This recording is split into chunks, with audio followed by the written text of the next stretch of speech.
សាច់រឿងសត្វមូសចំណងជើងរឿងដើមកំណើតសត្វមូសហេតុអ្វីមូសចូលចិត្តខំមនុស្សកាលពីព្រេងនាយមានសេដ្ឋីម្នាក់ឈ្មោះសេដ្ឋីចៅស្រីជាមនុស្សមានទ្រព្យសម្បត្តិស្តុកស្ទំប៉ុន្តែមានចិត្តលោភលន់និងកំណាញ់ណាស់គាត់មិនដែលចេះចែករំលែកឬធ្វើបុណ្យទានឡើយថ្ងៃមួយ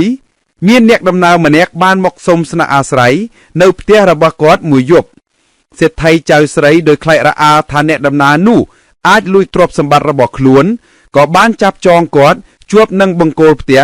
ហើយបំរុងនឹងសម្លាប់ចោលពេលនោះអ្នកដំណើរបានអង្វរករសំលួចជីវិតដោយសន្យានឹងប្រគល់របស់មានតម្លៃមួយសេដ្ឋីចៅស្រីក៏ព្រមដោះលែងហើយអ្នកដំណើរបានប្រគល់ប្រអប់តូចមួយដែលចងដោយខ្សែអំបោះក្រហមហើយប្រាប់ថានេះគឺជារបស់មានតម្លៃដ៏អស្ចារ្យតែអ្នកត្រូវតែរក្សាទុកកុំបើកមើលឲ្យសោះសេដ្ឋីចៅស្រីដែលមានចិត្តលោភលន់ចង់ដឹងក៏ភ្លេចពាក្យបណ្ដាំហើយក៏ដោះចំណងប្រអប់នោះមើលភ្លឺបើកភ្លាមក៏លេចចេញនៅសត្វល្អិតតូចៗរាប់លានក្បាលហោះបាចសាយពេញផ្ទះសត្វល្អិតទាំងនោះគឺគ្មានអ្វីក្រៅពីសត្វមូសដែលយើងស្គាល់សពថ្ងៃនោះទេ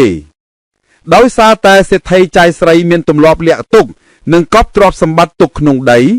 លុយនិងមាសរបស់គាត់ក៏មានជាតិប្រៃពេលសត្វមូសបានហៅចេញមកពួកវាមានការស្រេកឃ្លានយ៉ាងខ្លាំងហើយបានទៅតិចនិងខំជញ្ជក់យកជាតិប្រៃពីសម្បូររបស់សេដ្ឋីចៅស្រីរហូតដល់គាត់ស្លាប់បាត់បង់ជីវិតចាប់ពីពេលនោះមកសត្វមូសក៏បានបន្តពូជពងវារហូតមកដល់សពថ្ងៃនេះពួកវាហៅទៅរកមនុស្សគ្រប់រូបដើម្បីជញ្ជក់ឈាមព្រោះថាជាតិប្រៃនៅក្នុងឈាមមនុស្សគឺជាមរតកដែលបន្សល់ទុកពីសេដ្ឋីចៅស្រីដែលមានចិត្តលោភលន់និងកំណាញ់នោះឯង